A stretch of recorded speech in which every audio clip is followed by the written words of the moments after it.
Hello everyone, कैसे हैं आप सभी। उम्मीद है आप सभी अच्छे होंगे और खुश होंगे।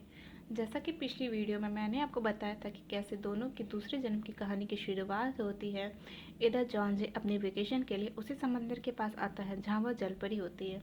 अब फिर से वह जलपरी समंदर में उठी लहर की चपेट में फंस कर ज़मीन तक आ जाती है। और अब आगे, जैसे ही वह जलपरी समंदर के किनारे तक आती है, वह खुद को एक इंसानी रूप में पाती है। इंसानी रूप देखकर वह थोड़ा चौंक जाती है। इधर जॉन जे की रूम की हालत काफ़ी ख़राब होती है। सारे सामान ज़मीन पर बिखरे पड़े होते हैं।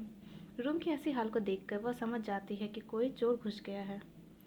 वह अपने कपड़े ज़मीन से उठाकर जैसे ही रखता है, वह देखता है कि कोई वहाँ पे है और वो डर जाता है और बेचारा डर से वो नीचे गिर जाता है। जब वो उस इंसान को देखने जाता है तो उसे पता चलता है कि यह तो एक लड़की है और फालतू में मैं डर गया। जॉन जे उस लड़की से पूछता है, हो कौन आखिर तुम? मेरे कपड़ों में क्यों छिपी हो और रूम तक आई कैसे? वह गुस्से में बोलता है, इस होटल की सिक्योरिटी तो काफ़ी घटिया है। उस लड़की को हटाने की जैसे ही वो कोशिश करता है, लड़की ने उसे एक लात काफ़ी ज़ोर से मारी। जमीन जॉन जे काफ़ी गुस्से में बोलता है इस होटल की सिक्योरिटी तो काफ़ी घटिया है, और उस लड़की को हटाने की कोशिश करता है, लेकिन वो उसे काफ़ी ज़ोर से लात मारती है और बेचारा जॉन जे काफ़ी ज़ोर से ज़मीन पर जा गिरता है। और वो काफ़ी अच्छे से बोलता है, ओहो क्या बात है, तुम्हें तो फाइटिंग भी आती है। जॉन जे फिर से उसे अपने कपड़ों के बीच से निकालने की कोशिश करता है और फिर से वो लड़की उसे एक लात मारती है। इस बार तो जॉन जे की हाल काफ़ी बुरी हो जाती है और बेचारे की तो गले में काफ़ी मोच आ जाती है। जॉन जे तभी बोलता है, मैं सुबह सुबह लड़ाई नहीं करता। और वो उस लड़की के हाथ में देखता है। जो उस लड़की ने हाथ में कुछ छुपा रखा था, जो कि उसने जॉन जे के घर से चुराया था। जॉन से बोलता है, सुबह सुबह मैं लड़ाई नहीं करता हूँ। उस लड़की के हाथ में कुछ होता है जो जॉन जे के घर से चुराई होती है। तो जॉन से बोलता है, अगर तुम उसे रख दो जो तुम्हारे हाथ में है और यहाँ से चली जाओ तो मैं तुम्हें बख्श दूंगा। वह लड़की समंदर की तरफ देख रही थी और वहाँ जाने की कोशिश कर रही थी। जैसे ही वह समंदर की ओर भाग रही थी, तभी वह बेचारी एक बड़े से कांच से जा टकराती है और बेचारी जोर से जमीन पर गिरती है। उसकी ऐसी हरकत देख के जॉन जे बोलता है, ये तो मुझे आधी खिसकी हुई लगती है, और अपने सिक्योरिटी को पुलिस को बुलाने को कहता है। जॉन जे ने उसके हाथ बांध रखे थे और फिर वो देखता तभी से कि वो क्या छुपाने की कोशिश कर रही थी। जैसे ही उसने देखा, वह हंस पड़ा और बोला, तुमने एक जेली के लिए इतना कुछ किया, काफ़ी खिसकी हुई हो। लेकिन उसने उसकी तस्वीर ली और पुलिस वहाँ आती है। होटल के मैनेजर ने जॉन जे से माफ़ी मांगी और जॉन जे बोलता है, कोई बात नहीं, लेकिन सिक्योरिटी काफ़ी घटिया है। पुलिस उस लड़की के हाथ में हथकड़ी पहनाकर उसे वहाँ से ले जाती है। जॉन से बोलता है, हथकड़ी ज़रूरी है क्या? पुलिस बोलते हैं, हाँ, क्योंकि ये कहीं फरार ना हो जाए। तभी जॉन जे, ये मुझे कहीं से चोर नज़र नहीं आती है, मुझे तो ये कहीं से भागी हुई पागल नज़र आती है। उसकी नज़र उसके पैरों पे जाती है, जो कि काफ़ी जख्मी हुआ करते हैं। वो लड़की जॉन जे को बार बार देखती है और जॉन जे भी उसे देखता रहता है। पुलिस उसे वहाँ से ले जाता है। जॉन जे अपने रूम में आकर सोफे पर लेट जाता है और उसकी तस्वीर देखता है, जिसमें उस लड़की के हाथ में ब्रेसलेट होता है। पुलिस उसे अपनी गाड़ी में बैठाकर ले जाती है, जहाँ वह एक रोड के नज़ारे देखती है। पुलिस उसे पुलिस स्टेशन पे ले जाती है, जहाँ बेचारी को अंदर में कुछ समझ ही नहीं आता वहाँ हो क्या रहा है, और बेचारी अंदर ही नहीं जा पाती है। पुलिस ने उससे काफ़ी ज़्यादा सवालात कर रहे थे, जो कि उसे समझ नहीं आ रहे थे, और उसके और पुलिस के बीच में हाथापाई हो गई। उसने पुलिस को भी बहुत ज़ोर से लात मारी और वो बेचारे पुलिस की तो नाक ही टूट गई। पुलिस ने उस लड़की को जेल में बंद कर दिया। इधर जॉन जे उसकी तस्वीर नामदू के पास भेजता है, जहाँ उसे पता चलता है कि उस लड़की के हाथ में जो ब्रेसलेट होती है, उसकी कीमत 6 बिलियन होती है। यह सुनने के बाद जॉन जे तुरंत ही पुलिस स्टेशन जाता है और पुलिस से बोलता है कि आप इसे छोड़ दें, लड़की को छोड़ दें। लेकिन पुलिस जॉन जे की बात नहीं सुनता है और वो बोलता है, तुमने खुद ही इसे पकड़वाया है, अब उसे छुड़वाना चाहते हो? ये नहीं होगा। जॉन जे पुलिस से बोलता है, उस लड़की ने कुछ नहीं चुराया है, आप इसे छोड़ दें। लेकिन पुलिस उसकी बात नहीं मानता है।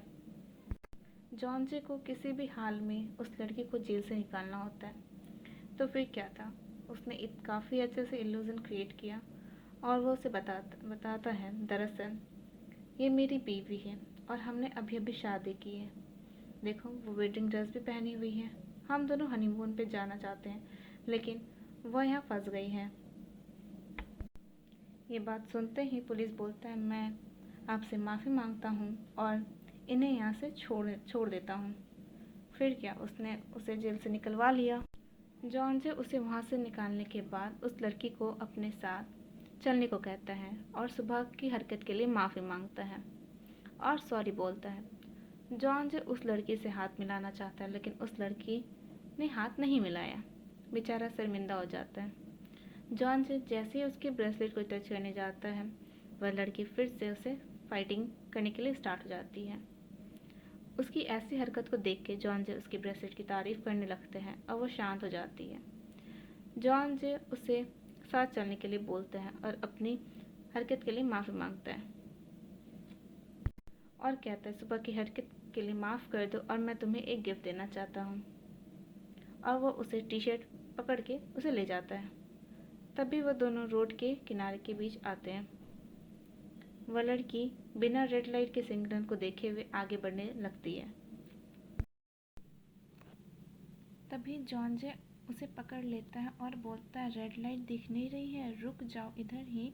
वह रेड लाइट के सिग्नल देखे बिना ही आगे बढ़ने लगती है और रेड लाइट में बने पिक्चर की कॉपी करने लगती है। जॉन जे पूछता है, आखिर हो कौन तुम, किस दुनिया से आई हो?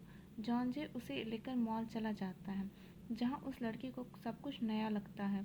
जॉन जे उसे लेकर ऊपर जाता है, जहाँ उसे लिफ्ट से जाना होता है, लेकिन बेचारी को लिफ्ट में चढ़ना ही नहीं आता है। सब उसे देखकर हंसने लगते हैं। तभी जॉन जे उसे अपनी गोद में उठाकर ऊपर ले जाता है। जॉन जे उसे एक नई सैंडल दिलाना चाहता था, तो वो उसे उस दुकान के पास ले जाता है और उसे सैंडल लेने को बोलते हैं। तभी जॉन जे खुद अपने से उसके लिए सैंडल चूज़ करता है और उसे देता है और बोलता है, चलो इसे पहनो। उसे पहनना ही नहीं आता है कैसे पहनते हैं, तो वो उस सैंडल को अपने हाथों में लेकर मजाक करने लगती है। जॉन जे उसके हाथों से सैंडल लेकर खुद से उसके पैरों में पहनाता है और बोलता है, देखो तुम्हारे पैर काफ़ी ज़ख्मी हो गए हैं, बिना सैंडल के मत चला करो, तुम्हारे पैरों में काफ़ी ज़्यादा चोट आ गई है, इसलिए आगे से ध्यान रखना और नंगे पाँव मत घूमना। जॉन जे उसे सैंडल दिलाने के बाद उसके लिए नए कपड़े लेने जाता है, जहाँ वो उसे कपड़ों की दुकानों में ले जाता है और उसे एक कपड़ा देता है और कहता है, जाओ चेंज करके आओ। उसे कपड़े चेंज करना नहीं आता है, तो वो उसे अपने सर के ऊपर लटका के आ जाती है। वहाँ के सारे स्टाफ उस पर हंसने लगते हैं। तभी जॉन जे उसे अंदर जाने को बोलते हैं और बोलते हैं, तुम दोबारा चेंज करके आओ। तभी वो चेंज करके आती है, लेकिन जॉन जे इधर नहीं होता है। जॉन जे नामदो के कॉल पे बात करने के लिए वो बाहर चला जाता है। तभी वह लड़की उधर से कपड़े पहन के कहीं और चली जाती है। जॉन जे उसे खोजने दोबारा मॉल में आता है, तो वो देखता है वो लड़की वहाँ नहीं है। तभी वो सबसे पूछने लगता है कि आखिर वो लड़की कहीं कहाँ, जब भी चेंज कर रही थी। तो सभी कहते हैं, अभी फ़िलहाल तो वो चेंजिंग रूम में थी, लेकिन अब कहाँ गई हमें नहीं पता। वो उसे खोजने के लिए बाहर जाता है, इधर उधर खोजता है, लेकिन वो कहीं नहीं मिलती है। फिर वो मिसिंग रूम देखता है, तो वो वहाँ जाता है, तो वहाँ देखता है कि वो लड़की आराम से बैठ के चॉकलेट खा रही होती है। वो देख के काफ़ी हंसता और कहता है, मैं इसे सारे जगह खोज रहा हूँ और ये बेचारी यहाँ आके आराम से चॉकलेट खा रही होती है। जॉन से उसके सामने जाता है और कहता है, तुम यहाँ हो, मैं कितना घबरा गया था। तभी वो कुछ नहीं बोलती, वो बोलते हैं, तुम्हें कुछ बोलना भी आता है? ओ, तुम क्यों ही बोलोगी, छोड़ो, जाने दो। और वो इस बात में मुस्कुरा देती है। जॉन से कहता है, अच्छा तो तुम्हें हंसना भी आता है? जॉन जो उसे बोलता है, चलो कुछ खाते हैं, काफ़ी भूख लगी होगी ना, तुम्हें तो खाना पसंद है ना। वो उसे लेकर खाना खाने चले जाता है। तभी वो उसे बोलता है नूडल्स खाने को। उसे नूडल्स खाना नहीं आता है, वो बहुत अजीबोगरीब तरीके से खाने लगती है। वहाँ के सारे लोग उसे देखकर हंसने लगते हैं। तो वो कहता है, कौन हो तुम यार, कैसी दुनिया से आई हो, ऐसे जानवरों वाली हरकतें क्यों हैं तुम्हारी, ऐसे थोड़ी खाते हैं नूडल्स। वो उसे सिखाता है नूडल्स कैसे खाते हैं, और फिर वो उसे एक चेन देता है, उसके गले में पहनाता है। उसके बाद वो उसे खूब सारे केक्स भी खिलाता है। केक खिलाने के टाइम पे जॉन्जे ने उसके हाथ से वो ब्रेसलेट ले ली, जिसकी वजह से वो उसके साथ था और वो उसे गिफ्ट दे रहा था। ब्रेसलेट लेने के बाद जॉन्जे वापस से उसे उसी मॉल में ले जाके छोड़ देता है और कहता है तुम इंतज़ार करना, मैं एक काम करके वापस आता हूँ।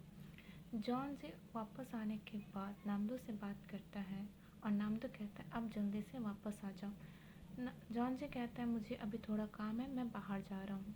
जॉन से अपने सारा सामान पैक करके बाहर जाने वाला होता है तो वो रोड के पास रेड लाइट दिखता है, उसे उसकी याद आने लगती है। वो जैसे जैसे आगे जाता है जॉन से को उसे उस लड़की की याद आने लगती है। उस लड़की को सिक्योरिटी सब बाहर बारिश के टाइम पे निकाल देते हैं। वो एक रोड के किनारे जाके बैठ जाती है और जॉन्जे का इंतज़ार करती है। जॉन्जे ऐसी हरकत देखकर उसके थोड़ा मायूस हो जाता है और उसे थोड़ा अजीब लगता है, तो वो उसके पास जाता है और उसके तरफ छाता दिखाता है और वापस से वो लड़की उसे अपना हाथ देती है और जॉन्जे से उसके हाथ को पकड़ता है। वो लड़की अपने हाथ जॉन्जे को देती है, जॉन्जे भी उसके हाथ को थाम लेता है। आगे के एपिसोड मैं नेक्स्ट वीडियो में डालूँगी। तब तक के लिए बस इतना ही।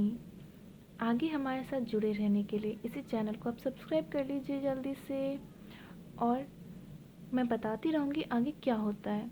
जैसा कि आपको पता है कि पिछले जन्म की कहानी ख़त्म यहीं पे हुई थी कि जब जलपरी ने किम दामरेन को अपना हाथ दिया था, और इस बार भी वही हुआ। तो आपको क्या लगता है कि इस बार भी दोनों की लव स्टोरी कंप्लीट होगी या अधूरी ही रह जाएगी? तो मुझे आप कमेंट सेक्शन में ज़रूर बताना कि क्या होगा आगे, अगर आपको पता है तो। वरना मैं हूँ ही आपके साथ आगे आपको बताने के लिए। तो मिलते हैं अगली वीडियो में। बाय बाय, टेक केयर, खुश रहें आप सभी।